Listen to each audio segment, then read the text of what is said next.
Greetings, magic lovers, and welcome to the show. Welcome to Something Up My Sleeve. I am your host, Michael Dardant. I am so honored to be doing this, and welcome to our 25th episode.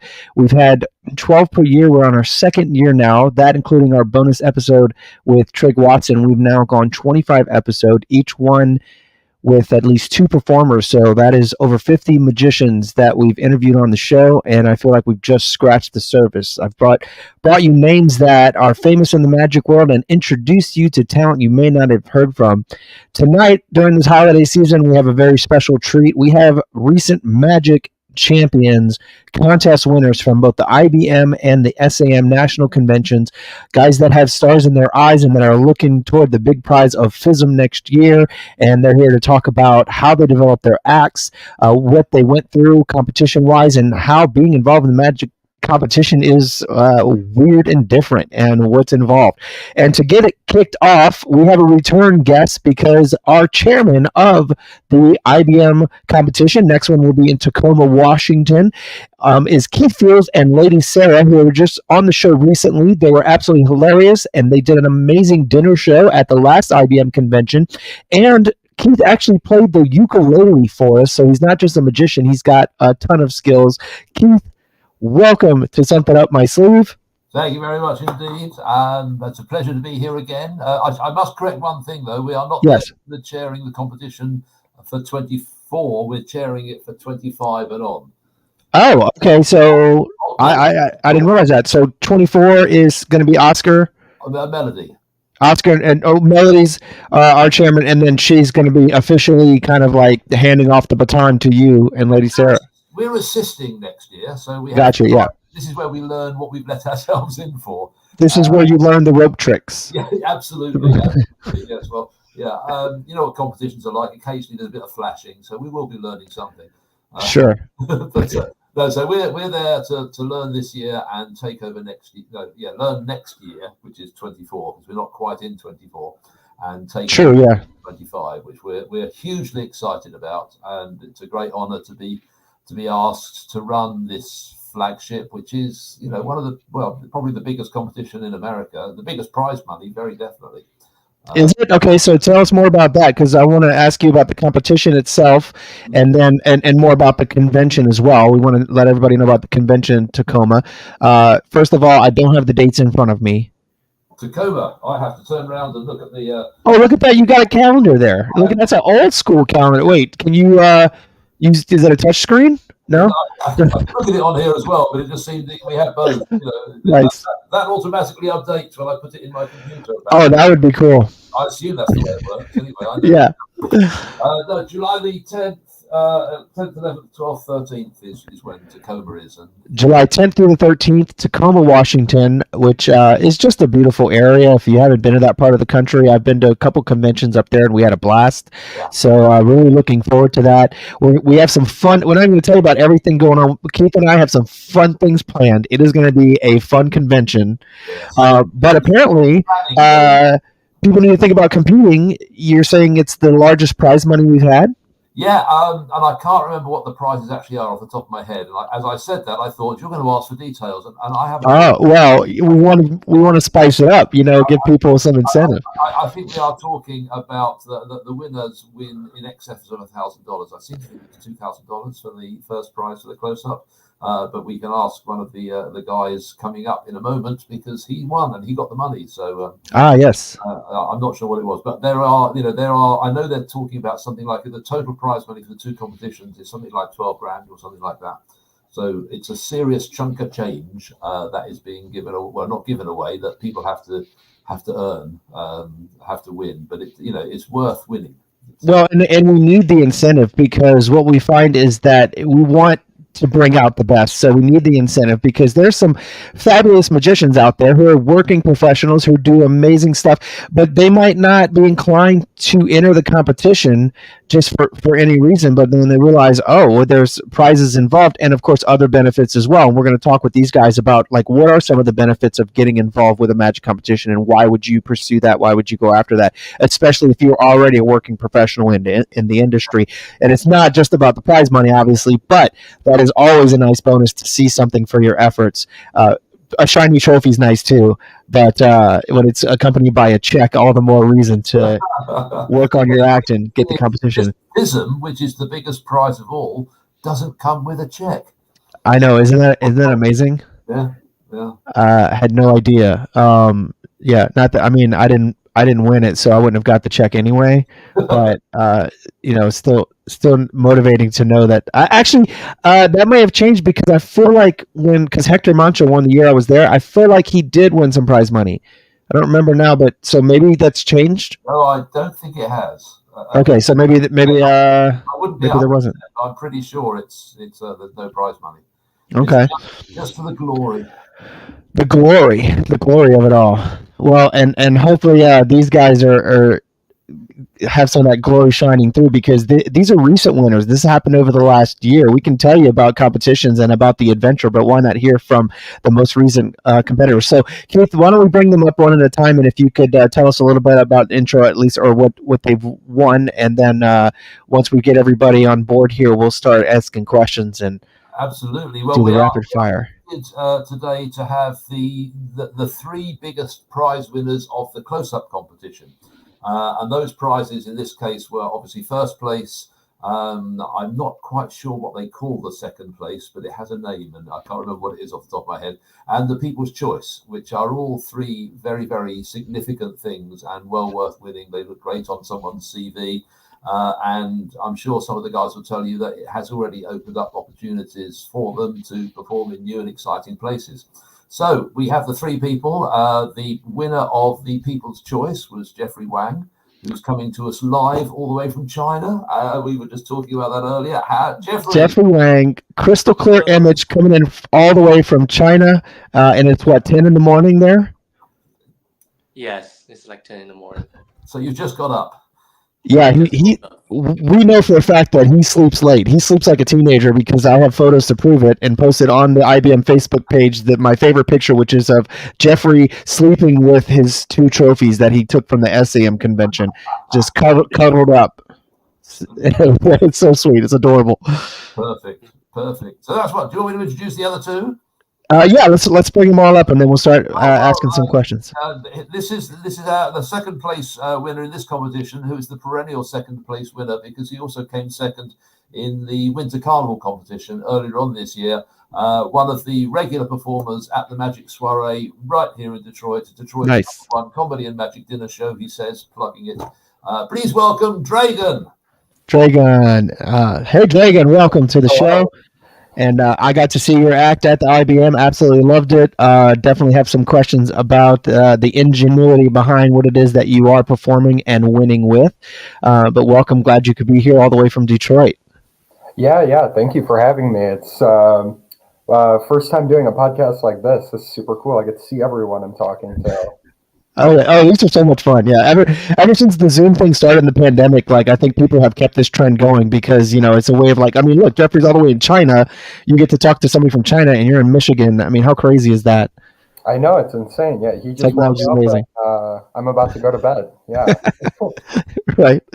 All right, and the first place winner of that competition, who I should say actually finished behind Dragon in the Winter Carnival competition, so we've got a bit of a needle match with these two going on. Nice. Also a regular performer here at the Magic Soiree, Michigan's finest comedy and magic venue. I think I mentioned that already. It's the wonderful Farron, and welcome, Farron. Welcome to the program. Good to have you here. And enjoyed your competition act as well at IBM, and definitely enjoyed your outfit. I remember commenting, I was like, this is an interesting choice. This guy knows how to stand out. This guy knows exactly how to stand out. I'm gonna go around the room here and chime in when you feel like it, but I'm gonna kind of ask you guys probably the same questions over and over, give you guys each a chance to give me your take on it. But let's start with Jeffrey. The question I always ask my guests is, what is something up your sleeve?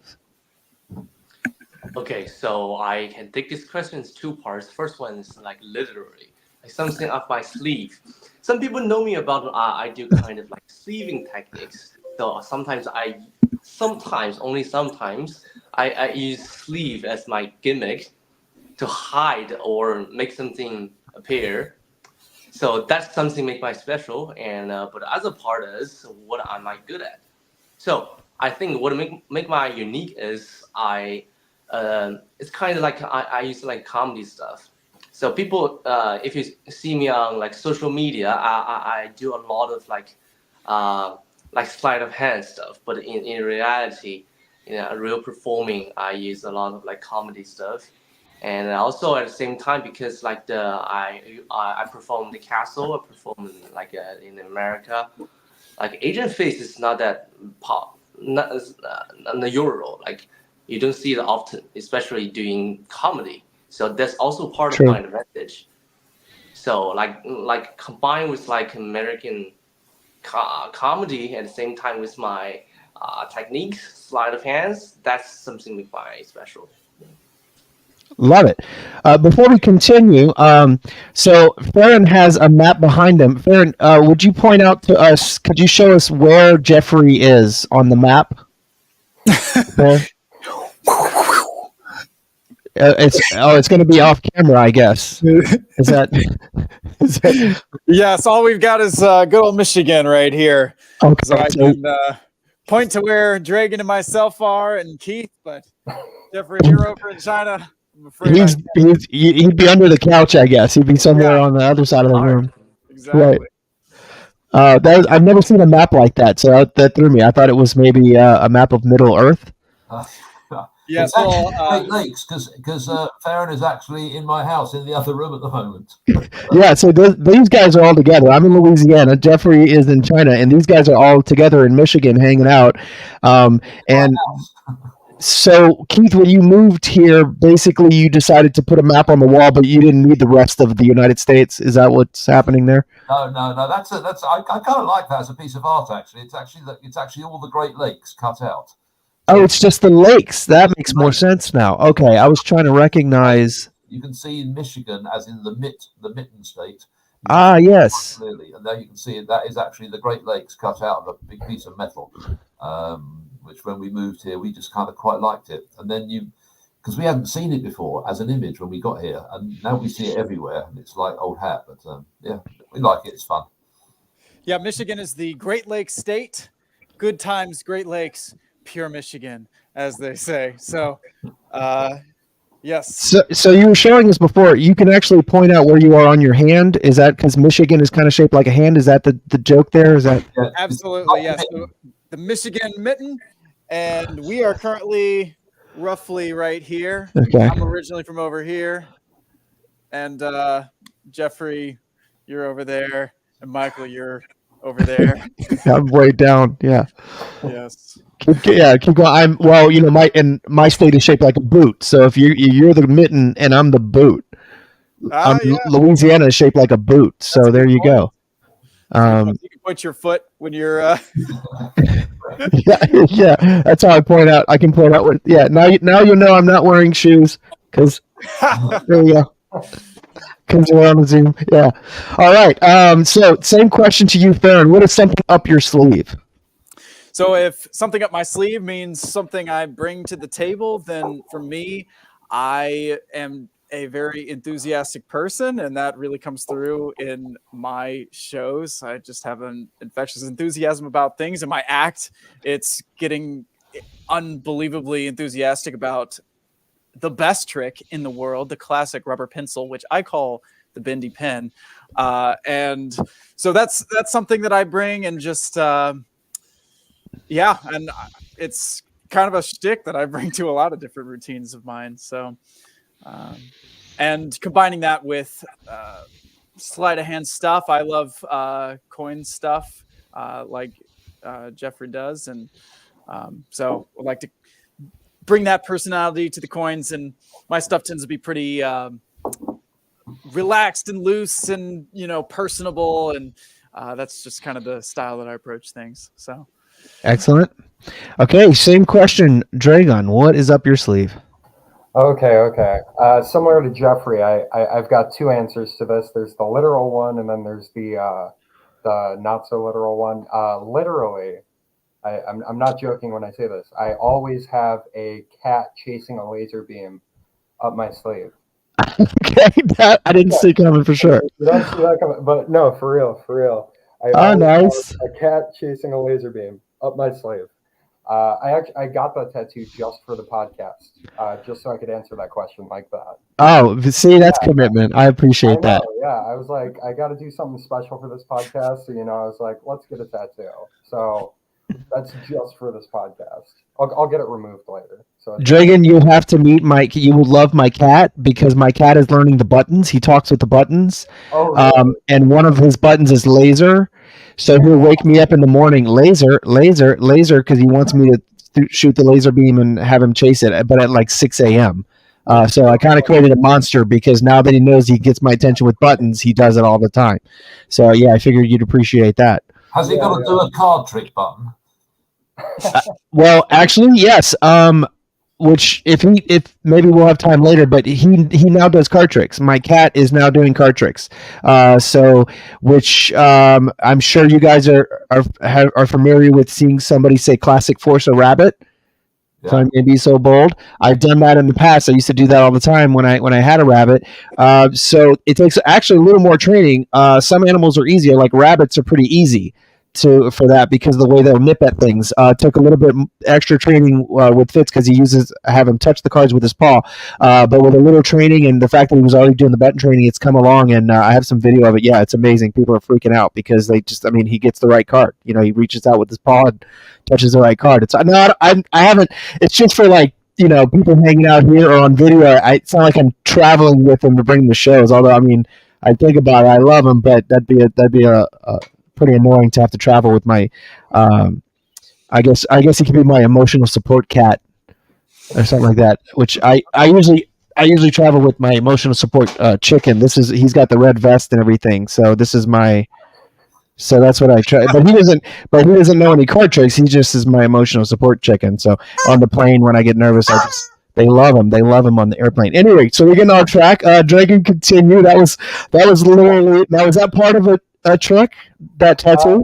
No, it's actually my cat. Similar to you, not the buttons. We actually have a robot that every probably 30 minutes, it's an automated laser. So at 3 a.m, it'll go off, but you can hear through the walls. She's just sprinting, running at walls, trying to get a laser. Oh wow! So she's eternalized on my forearm. But Beautiful. actually, magic related, in my opinion, something up my sleeve. I like to consider myself a creative type of person. I don't like doing tricks the same way everyone does. I like to put sort of a creative spin on it. Especially for this competition, when I knew I was going into a competition, my mind went, oh, I can't just think of a interesting way to do an ambitious card. I need to create a new type of routine that nobody's ever seen before. And it's sort of like naturally, that's sort of how my brain thinks. I try and come up with ideas that are unique to myself. I'll have random thoughts, random shower thoughts. I'll be like, that could be in my competition act or anything really. I consider myself. Most magicians say that they are an artist. They happen to be an artist. I like to consider myself to be an artist who happens to be a magician. I feel like that's excellent. Yeah. So I love that. I think that's also more bookable as well. When you mark yourself as you're an entertainer who happens to do magic, and that means you have a lot of skills, and a lot of variety. We've seen some really creative efforts from all three of you, and I'd like to talk a little bit about that process. But first of all, starting with Jeffrey, what went into and how long did you spend working on specifically the act for a competition, and how is that different than when you're just performing on a regular basis? Okay, so IBM was actually my very first time competing. Really? Really? Yes. And then you walked away with a trophy. How nice for you. Well, That's great. That's fantastic. I always think about to go to competitions, but I always think I'm not ready yet. So I want to polish myself for a long time. I create some of very crazy sleight of hands, but I haven't used that into routines to perform on stage for a long time. So it's always something that I like to play with, among magicians. But I think every magician, like every competition magician, they have a dream about go to the FISM. That's why I want to go to the next FISM. So I have to go to some competitions. So I choose IBM to be my very first one, to be my test out one. So, and I've been working on my stuff for the past several years. So my routine for IBM convention was actually divided into different parts that's into my show. So Okay. each part of my show has some part of Right. They all combine into the competition act. So after I realized what went wrong and what went well in the IBM, I changed some part into the SAM. So I did even better than IBM. So I got an SAM. You felt you weren't ready. Did somebody convince you otherwise? What made you decide to go ahead and enter the competition IBM? If you were feeling unsure, did you have a mentor that encouraged you, or what brought on that decision? I didn't have a mentor. I just all play on my own.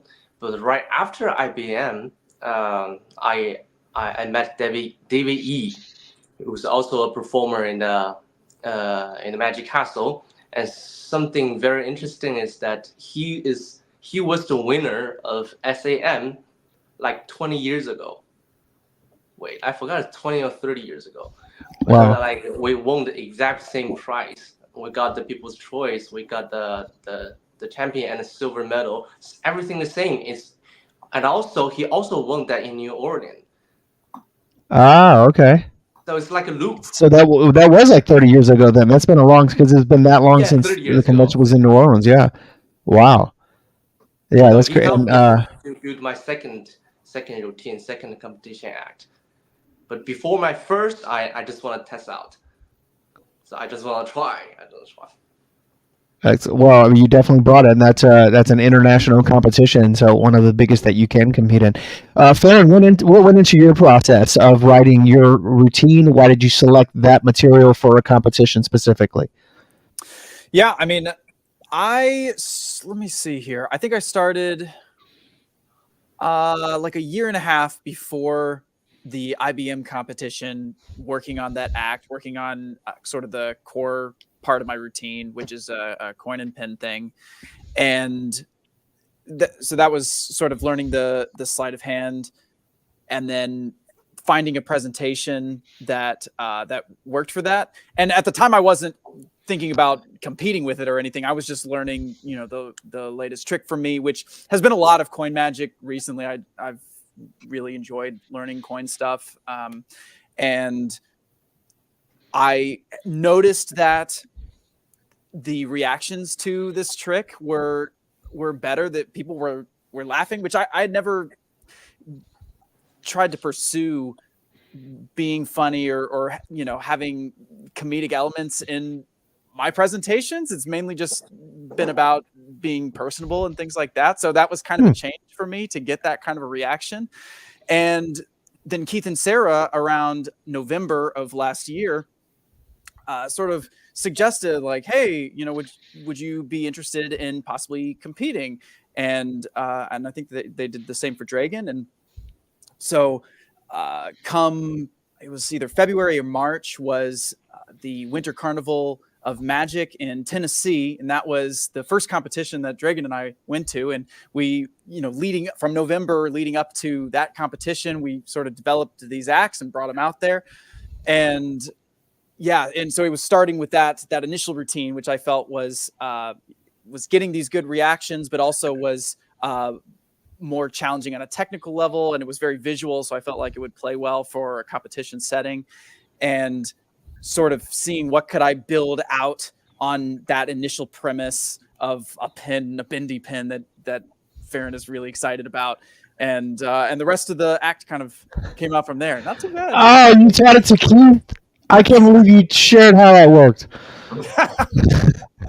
I love it. Crazy.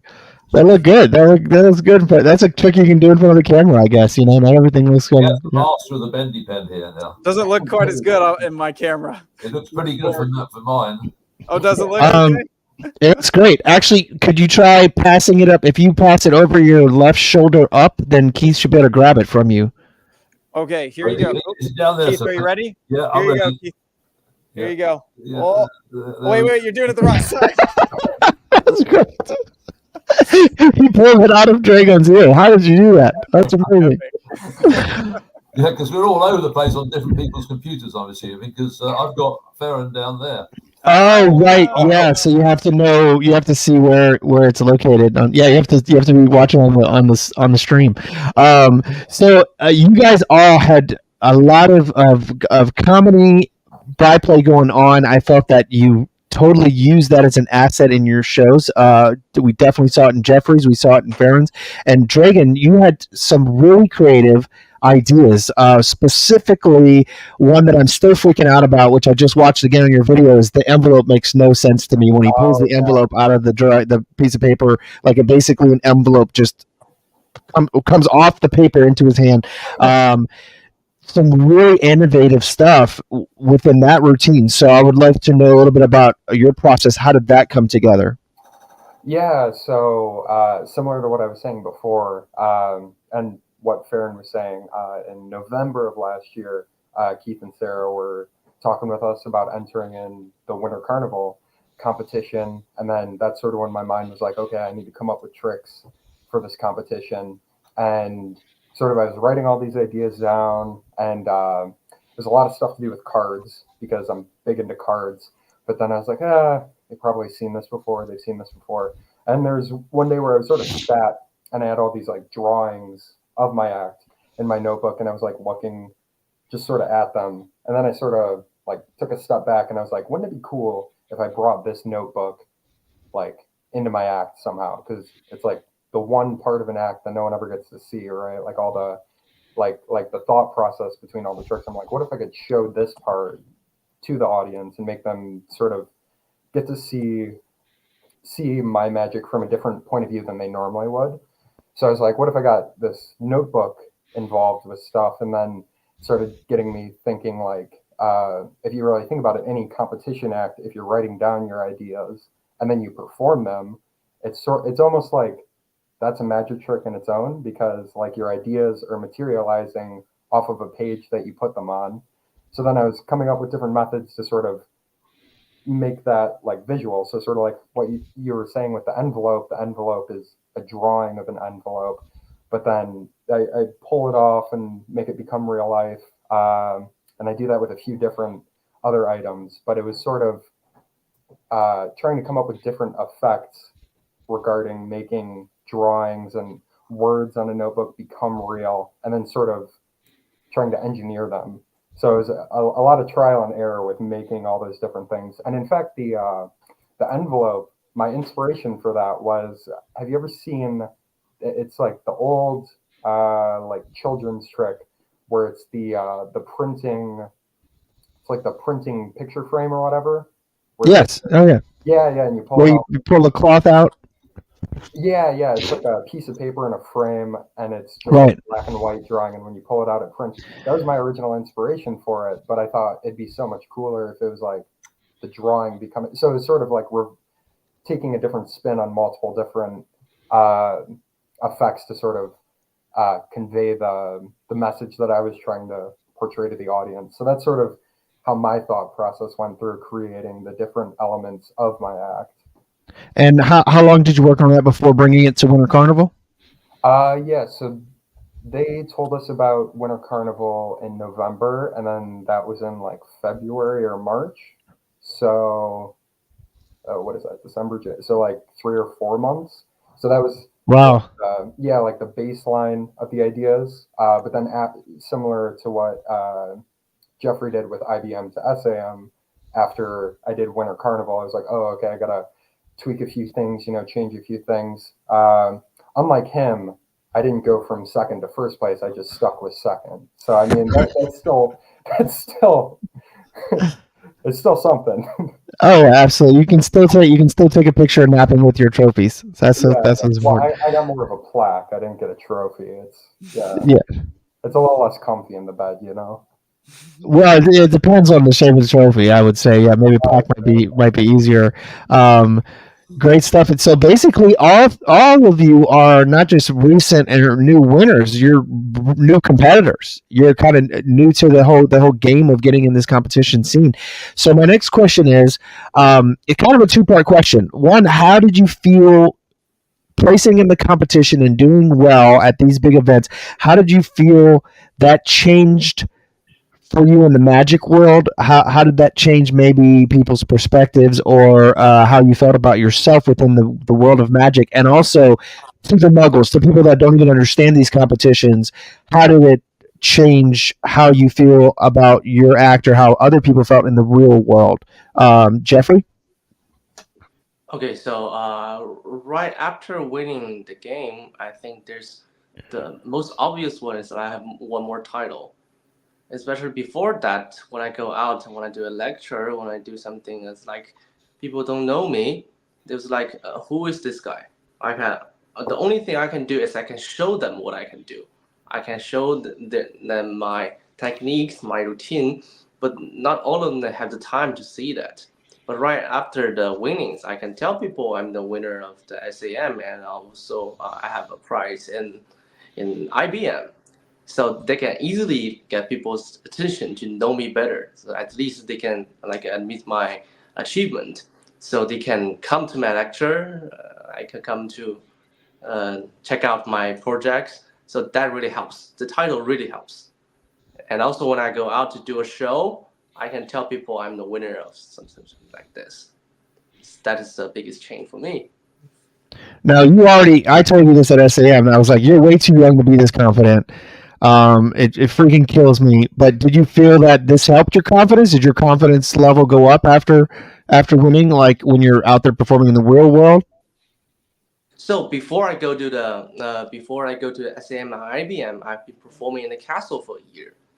Oh, nice. Like that really built my confidence because I perform pretty much every day in castle and in the basement. So I've met. So you were living in Los Angeles at the time? Yes. Oh, okay. I'm actually based in Los Angeles, but just right now I'm meeting my family in China. Oh, okay. Oh, you're doing the holidays in China. Yeah. You're doing okay. So I didn't realize. I assumed maybe you were living in China, and but I thought the whole time because you went to quite a few conventions. That's not easy to get from China all the way to our conventions here in the States. So that makes more sense. But you would say your home base is Los Angeles then? Yes, and okay. Also because of I live in China for my first 18 years. And then I moved to the Los Angeles. I barely speak English when I first got there, so I don't dare to go to the competitions. And after many times of practice performing in the castle for real people, that really helps me building up my English skill. Excellent. I'm going to come back to that actually. Farron, what changed for you after the competition, after being in front of that huge audience at an international convention? Yeah, I mean, I would say for one thing, leading into the competition and then experiencing it and coming out, I learned a lot about myself as a performer and what my performing character is. Believe it or not, I did not know that I am a nerd, and it so happens I'm kind of a nerd. I'm kind of a geek, and well, you are a magician. That very true. And somebody should have told you. They made me well aware of it in high school. I don't know how you got away with not being told, but somebody should have told you. Keith should have told you. Hey, dude, you're a nerd. Yeah, what the heck? No, actually, Keith helped a lot with helping me to understand like how like how do I come across, like what are the things that like distinguish me as a performer from other performers, and knowing that about myself, I've was able to write scripts that felt more genuine, and I could like lean into that a lot more, and suddenly it became so much easier to find stuff that is unique and works for me. So that sort of was an outcome of competing in the first place, and then seeing that, getting that feedback, by placing in the competition, and like that's feedback that, okay, this is the right path. Like I'm getting a clearer picture of who I am as a performer. And so it's greatly boosted my confidence because, I've been in Magic since I was 10 years old. I'm 27 now. And for the first 10 years I was in Magic, I did not know any magicians. It was just through YouTube, and I practiced all the time, but I was in a more rural area, and I moved to Detroit not too long ago. And before that, even I had, once I got into college, I joined a Magic club. And so I've slowly been learning just a ton in the last few years from other magicians. And so doing competitions in this past year has been the first time that I've gotten out there on a bigger stage and gotten to meet so many amazing magicians. And so, yeah, just getting out there has been a huge outcome. And since the competition, I've kind of an outcome of that has been getting to perform at the Chicago Magic Lounge, which I've never done before. That was amazing. Beautiful place. And in first week of January, going to perform at the Castle for the first time ever, which yay, nice. All the way from Michigan. That's a very exciting that's thing. Huge. So those are a few things for me. Very cool. Dream come true. What would you say? Give me examples of, other than being a magician, what is your personal nerd culture? Oh my goodness. Well, give me two examples of what qualifies you as a nerd if we didn't know you were a magician. Oh my gosh. Virtual reality is the coolest thing. I was an early adopter. I got an HTC Vive, and I love all of you told him. Wait, you told him to say that, no? What again? I said Keith told you to say that. I'm such a VR nerd, so you just got my attention. We'll have to chat more about it. We'll have a separate stream just for that. Yeah. Oh, well, I could talk about that all day. Believe me. So that is one. All right, so that's one. VR nerd, good, gotcha. Yeah, Magic nerd, VR nerd. I have a guinea pig, and I make mazes for my guinea pig. You make guinea pig mazes. You see, if I had asked anybody, or even in chat, to guess and said, "Wait, Fair, don't tell us yet." Somebody guess, well, how does he qualify as a nerd? Someone may have guessed virtual reality. I don't think anybody would have guessed guinea pig mazes. I'll tell you what. Best Saturday. You wake up. Make yourself a coffee from your espresso machine, make a maze for the guinea pig, and it takes up the whole living room. You make a Chicago-style hot dog by myself in my apartment. That's the best. That is my style. Okay, that qualifies. Yep. All right, I got to share something with you, friend. You're going to love this. Okay. Not just we'll talk some VR, but this, I'm going to hold up the picture. Now, this looks like a stack of presents. And there's my cat Fitz, but that is a basically a cat tree made out of boxes that I connected together, and so there's a whole maze inside for him to run around and play in the boxes. You know how cats love sitting in cardboard boxes, so I basically made a maze for my cat. So we're not doing something up my sleeve anymore. We're now doing Pets Are Us. Yeah, let's do that. And we're gonna have, if we start talking about our pets, we're gonna get way more viewers. We'll have way more followers. I'm telling you. We've swamped. I know this from experience because I have actually 4 different TikTok accounts. The only one that has taken off and gone viral is the one for the cats. Is my cat's TikTok is doing amazing. The rest nobody cares about. It's a struggle, but yeah. So all right, good. Dragon, are you considered a nerd? Well, I mean, I'm obviously a nerd because I'm a magician. I'm just not in self-denial like Farron, you know. I have my own nerdy stuff. I am kind of obsessed with cats. I love the cardboard little maze thing. My house, it's not as put together as that. We just have all the empty Amazon packages around the house that they get to decide which one is theirs. Yeah, boxes everywhere. Yeah. Have you used any cats in Magic? Have you tried to do any tricks? Surprisingly, I have used this tattoo for many magic tricks. Okay. Don't know what it is about me, but if I'm doing a drawing duplication, I don't know why. 9 times out of 10, everyone always draws a cat when I Really? drawing. Yeah, so I get a little reveal too. Yeah. That is very interesting. I don't know what it is. I guess I just give off cat energy. Or you're psychically projecting to them what you want them to draw. Yeah, yeah. I'm just That's like, wild. Say cat, say cat. Yeah. We'll come back to the question, but Jeffrey, do you have any pets? Since we're talking about guinea pigs and cats. My girlfriend has a cat. Oh, your girlfriend has a cat. Oh, nice. Oh, well, the fact that you have a girlfriend makes you a little less than a nerd than everyone else, I guess. That's pretty cool. That's pretty cool. Yeah. All right, so good. So you have a adopted pet. That's cool. Back to the original question, Dragon. What changed for you after the competition scene, being involved with those heavy competitions? What did you feel different afterward? Yeah, the thing that I especially noticed because the competition was sort of like a deadline. Like I knew I had to create an act for a set like time. Like I was due at this time. Deadline.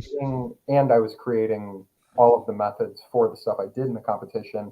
It sort of showed myself that if I have a goal for at least a creative in a creative sort of aspect, if I have a deadline for it, it sort of helps my brain sort of rapid fire come up with methods, even if they're not good.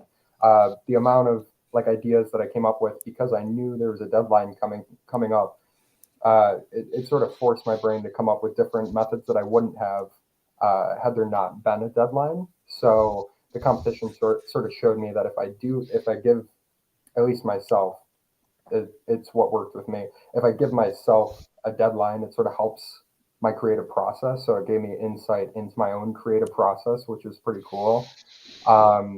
It also showed me that ideas that I create are solid and can stand on their own because of the reactions that I got from that crowd and the methods that I've created for the competition I've used in front of real audiences. And I know that people react just as strong as magicians do. So that was a pretty cool thing, getting to share things that I've created instead of effects that other people have created. It's sort of a unique feeling getting to share that.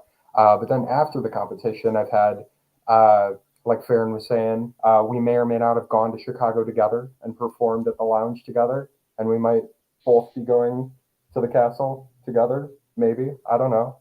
Oh, yeah. Yeah. Cool. So you guys actually are going to get to perform the same week? Yes, we are.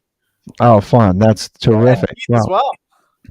Oh, cool. Oh, you guys are just a road trip then. Nice. Regular party over there. Michigan is taken over. Yes. Yeah. Jeffrey can show up, and then it'll be a true party. Wait, what week? They're gonna be at the castle in January. I haven't get back to the LA yet. I'm still in China. We'll just have to go again sometime. Yeah, we'll have to go back. You should.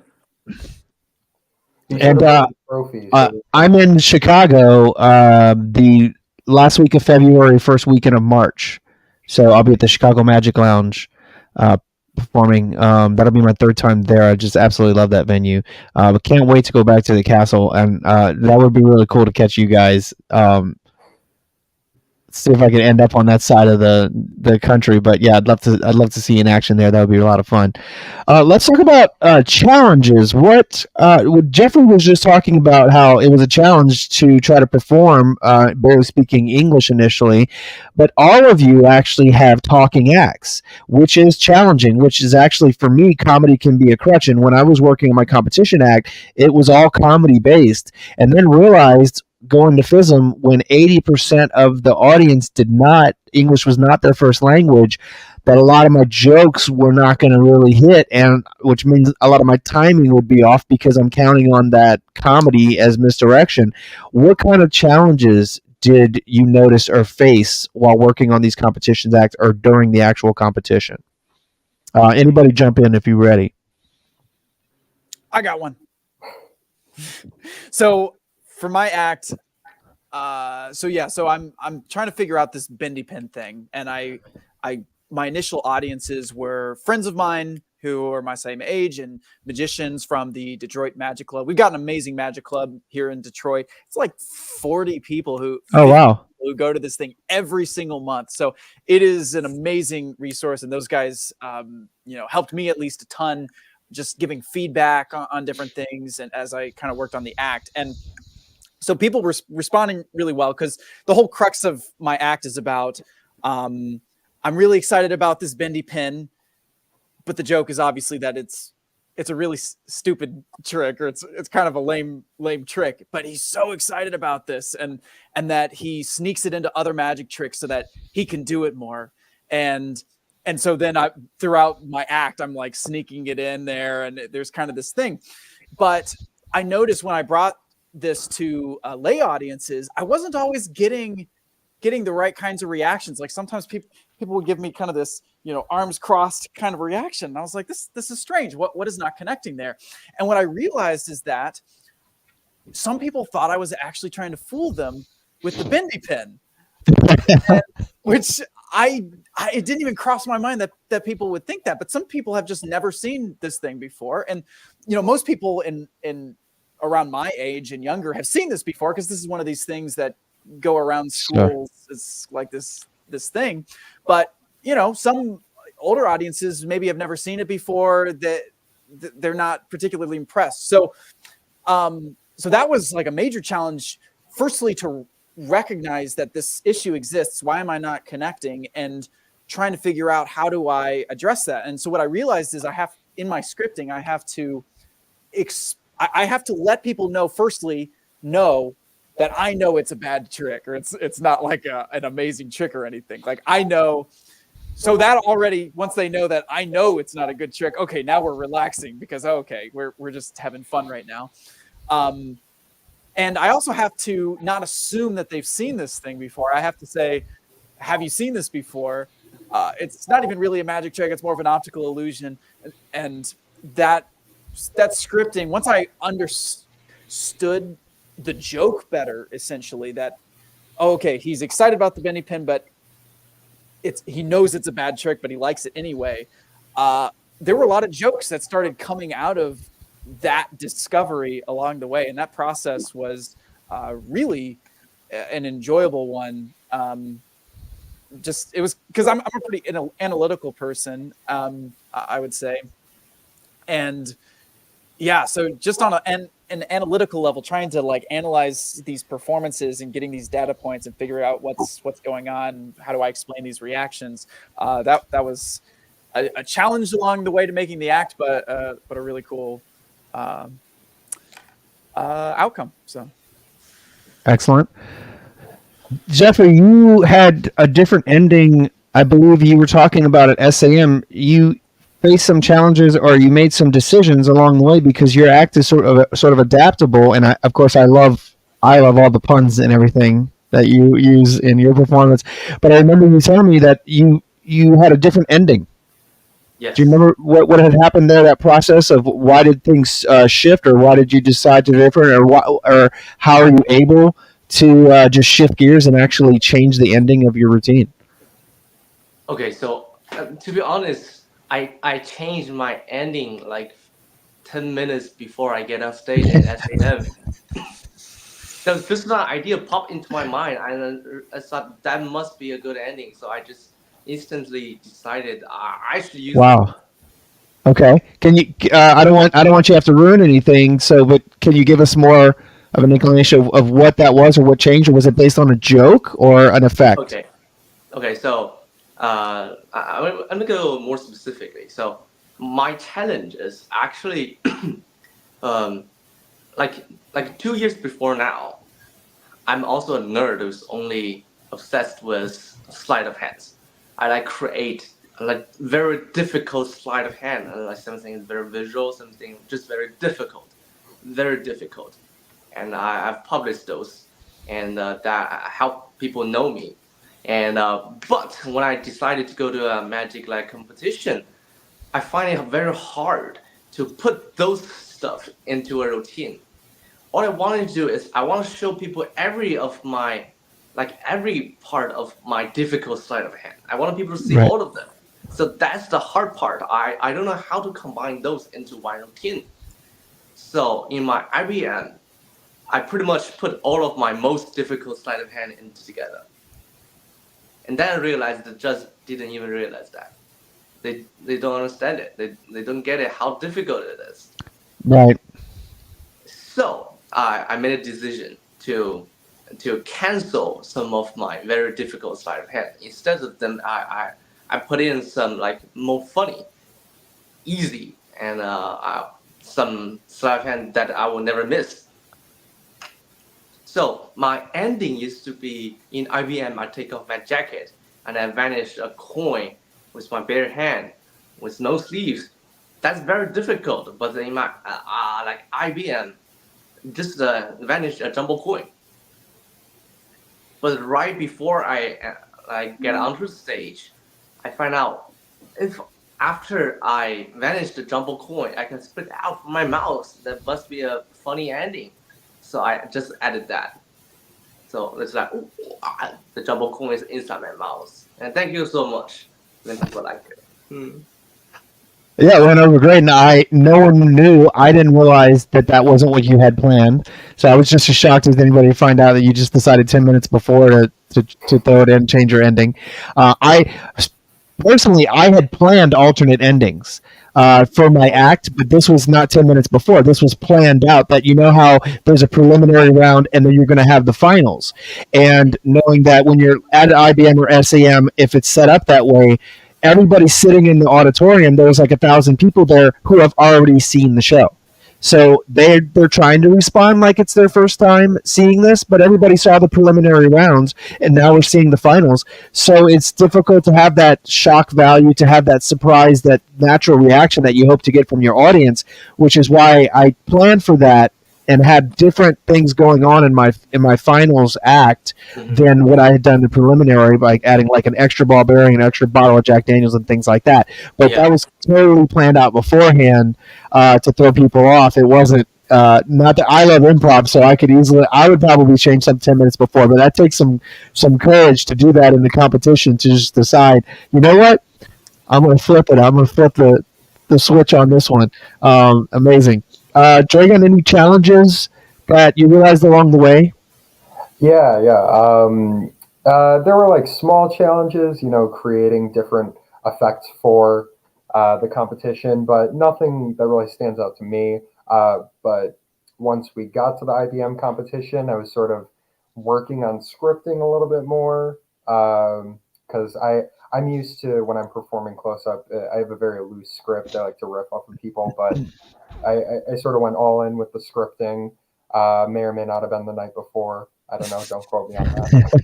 But once I got the scripting down, not that big of a problem. But then on the day of the competition, they show us the lineup, and I see I'm the second to last person going on. So I'm getting ready back there. They're putting my mic on, taping it on my face. Kind of weird because I have a beard, so they did their best. And then I walk out on stage, and I pick my people out of the audience, and I go to address everyone and be like, hello. And before I say any words, my mic falls off my face before I even say any words. So basically, throughout the entirety of my competition act, I had to do a bit of a balancing act on my ear. So I was performing the script as I wrote it down and how I memorized it, but I couldn't really move the way that I wanted to because I was balancing this mic on my face. But I mean, in the end, I didn't stop or anything like that. I just sort of went, well, I have to deal with this now. And I just sort of went along with everything, even though my mic wasn't secure on my face. But yeah, that was the main challenge when I was competing in this competition. And that's a huge challenge. And the fact is, we can prepare, but you're never fully prepared with what could happen, especially when you're dealing with technology and audio video equipment. And we saw a lot of that happen at that convention of things breaking down audio wise. And so part of it to me of what makes a strong competitor is how do they handle those situations? Can they get through that? Can they adapt? Because there's this kind of constant debate of should we allow someone to start their act over? Everybody's got the same 10 minutes. Should we allow them, if something goes wrong technically, to start over, to do the act again? Like, should that be part of the rules? Or should we say, no, you have to deal with, every competitor may have to deal with certain situations, but you just have to deal with it. And I mean, I can see both sides of that, of that as a debate of whether or not it should be part of the rules of like, okay, well, that was beyond his control. Let's start it over. But I think that's what makes you a stronger competitor. And speaking of which, we want to know what is next. Okay, so first of all, if you're paying attention, guys, if you are in the Los Angeles area next month, you can start the new year by seeing this Michigan team come out there and blow everybody away at the Magic Castle in Hollywood. Jeffrey lives out there, so after January, you'll probably be able to catch Jeffrey doing his thing. And by the way, Jeffrey, we've been saying, can you correct us on how to pronounce your name? Because we were talking about this before. It's written Wang, but normally is it pronounced Wong? Okay, so in our way of pronouncing is Jeffrey Wong. Okay. More like a W-O-N-G, but I know when people seeing how it's spelled, people like to pronounce it as Wang. So probably because they don't want to get it Wong, and it sounded Wong when you said it. But if, in my opinion, you wouldn't want to always be Wong. So, oh yeah, I didn't want to say it Wong if it was supposed to be Wang, but now we know. Okay, so it's Wong. Yeah, it's gonna be Wong either way. Hey, fair enough. Fair enough. That's all I can say. fair enough. All right, so Jeffrey, when are you back at the castle? Do you know when we can see you there? So I was planning to get back to in the end of February. Okay. I'm not 100% sure. Okay, but generally we can see you pretty often in the Los Angeles area and performing at the castle. Yeah, if I get back, I go there like 4 times a week. Nice. I love it. I wish I lived there. So, and continuing, what is your competition goals? When can we see you competing? Do you all have a goal of FISM in mind, which would be 2025? Are we going to see you in Tacoma, upcoming Dallas FISM qualifiers? What do we have coming up? Are you guys already decided to compete in Tacoma? Let's start with you, Jeffrey. What do you have planned competition-wise? Okay, so the thing is, I wanted to compete, but if I compete in the U.S., I will have to represent the U.S. to go to the final. SAM also invited me to represent the U.S., but I don't have a green card yet. So if I don't have a green card, I'm not allowed to represent the U.S. Okay. And another part is, when I get back to China, I was trying to get get someone who's in charge of this to let me represent China, but it's a very difficult thing. It's very hard. It's not only about how to get a chance, but it's pretty much impossible. And do you have to be sponsored by an organization there, or do they have a preliminary qualification competition in China? There's very complicated situation that the organization who's recognized by the FISM, who only want the magician who's raised in China. They're the champion of the city and champion of the province and then champion of the country. Then they will let the champion in China to represent China. But I gained all my achievements in the U.S. So it's very hard for me to get a chance to represent China. And I wanted to represent the U.S., but I don't have a green card yet. So it's very complicated. I will try my best to solve, at least compete, but I want to compete next time. So still up in the air for you as to where your next competition is going to be. Do you have plans on attending the Tacoma convention? I think I will be there, but I'm not sure if I will compete. Excellent. We hope to see you. And Farron, competitions. Oh, yeah. Hold on a second, Farron. I just found these. Here, Jeffrey, I'm I'm gonna send this over to you. These are green cards. And as you can see, they're invisible because I'm in front of a green screen. But this is an invisible card. But I have a whole deck of them, so maybe this will help you out. Sorry. Okay. Okay, just ship it to me.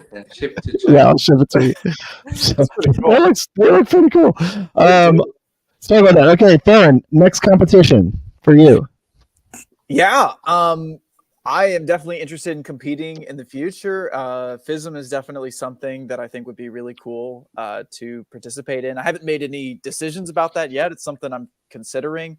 I think one thing on my mind, if that is something that I'd want to pursue, is I think I would need more original methodology potentially.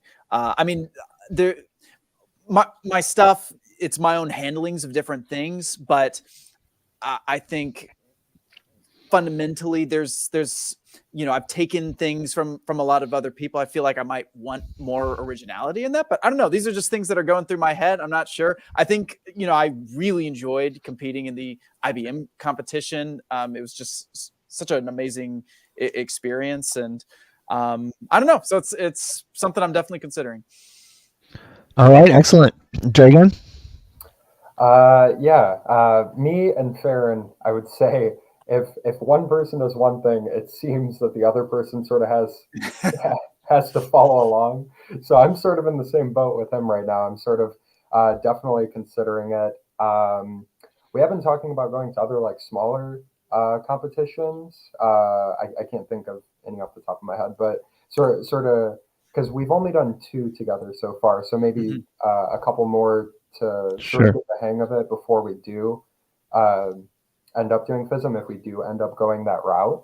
But yeah, it's definitely something that I've been considering. And it's actually funny, since me and Farron have been competing so much together, what he was saying about with like the original material and stuff like that, me personally, I would be on the flip side of that. I feel like I would need to work on more of the actual like structure of my routine, maybe different lines, different ways to say things, sort of like what I was saying. I'm more of like a looser scripted type of person, so I would definitely need to work on making my script a lot tighter. It's sort of like me and Farron are like yin and yang, and we come together and compete together.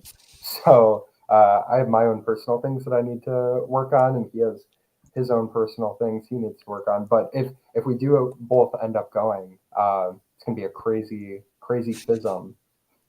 Yeah, I think that it's going to be a lot of fun, and it's great that you guys have a support group that you can help each other out, especially just practicing for each other and getting the feedback. I remember during my competition years, myself, Ed Ripley, Ruben Moreland, and Shin Lim, we would just sit in a hotel room and do our acts over and over and over. I mean, these poor guys had to see my acts so much that probably none of the jokes were funny, and we just watched each other and just for angles, for feedback, and it was really cool having those friends there during that scene and having that kind of support. So we got to close it out now. I can't believe an hour's gone by. This has been such a great talk. I loved having you guys here. Let's close with this. Let's say somebody is watching this right now and they're thinking about what they would like to do with their magic career, and they're thinking about, I would like to try my hand at an actual magic competition. What would be some advice to throw out to somebody who's developing an act for that specific reason? What I'd advise, originality is king. You really want to try to bring original stuff, your own presentations, even if it's like an established trick, but your own approaches. That's probably one thing to consider. I think seems like visual stuff works well for competitions in a lot of cases, but I think you got to do what feels good to you. Is right. Something that you're excited about doing. You have to consider who your audience is. Your audience is magicians, right? And so with that in mind, magicians are going to react differently than a lay audience is going to react. And you can use that to your advantage. You can make jokes that only magicians would find funny, inside jokes and things like that. And that is definitely something that I thought about in my own act. Those are a few things that come to mind that I would suggest. Anything to add, Jeff Dragon, about advice for future competitors? Personally, something that was really helpful for me was, at least in creating a bunch of different ideas, I tried to create as much as possible, but then also kept the time limit in mind. That was my biggest the one thing that I was scared of. I was scared of going over the time limit. So definitely keep the time limit in mind. So when you're raise your hand if you've gone over during a competition. Not me. Too many times. Yeah. I actually used to compete as a kid, and when I was competing as a kid, I would always do that. I would just sort of walk up, perform whatever I wanted, and then it'd be like, "Oh, I didn't win." And they're like, "Yeah, you went over like 5 minutes." So I'm like, "Oh, okay."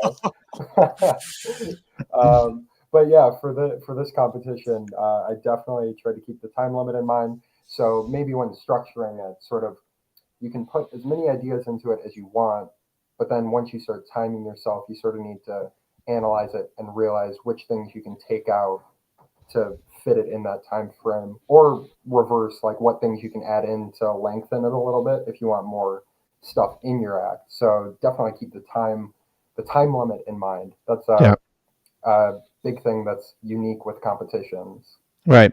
Very important. Jeffrey, any closing remarks?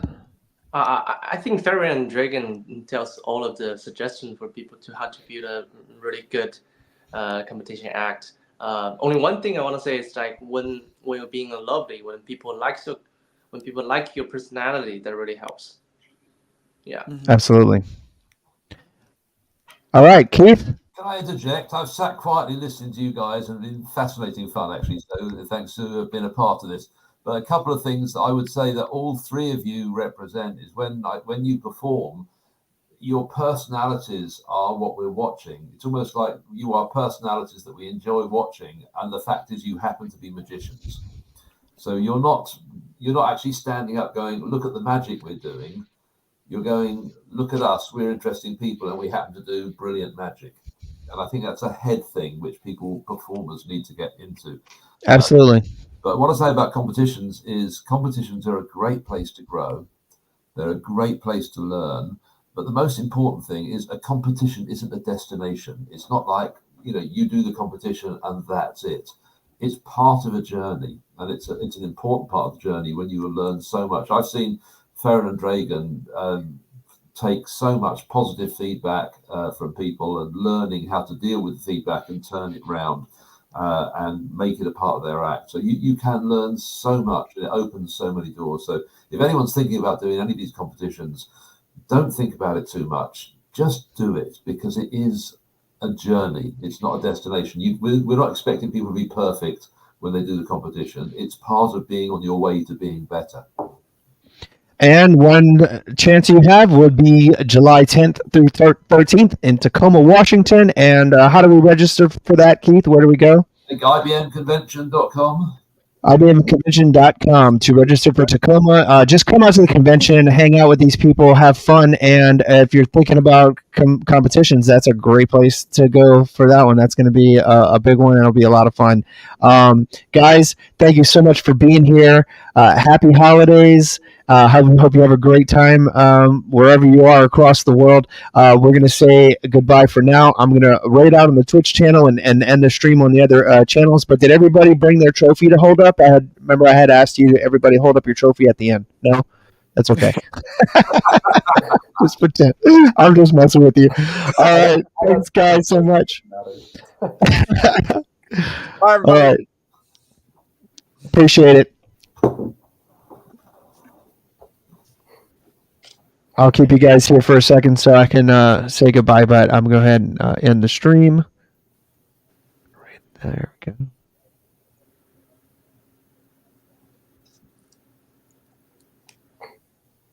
The clock is still ticking.